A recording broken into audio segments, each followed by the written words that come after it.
দেখেন, আমি এটা অনেকবার বলেছি যে একজন যিনি শুধু পেটের দায় যে কোনো মতে নিজে খেতে পারছেন না অথবা বাচ্চাটাকে খাওয়াতে পারছেন না, এই জন্য নিজের শরীরটাকে অন্যের কাছে বিক্রি করে দিচ্ছেন, এই লজ্জা আমার থাকা উচিত যে আমার দেশে একজন নারী শুধু পেটের দায় সন্তানকে খাওয়ানোর জন্য শরীরটা বিক্রি করছেন, আর আমি তার বেশ্যা ডাকি। আবার আমাদের তো মরে যাওয়া উচিত লজ্জায়।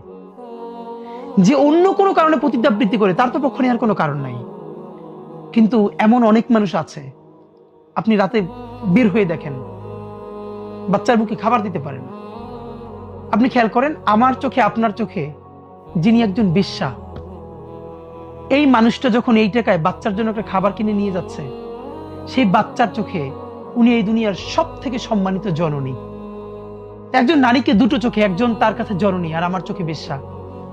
একটা বিশ্বাস করেন, ন্যূনতম বৈষম্যহীন ইনসাফের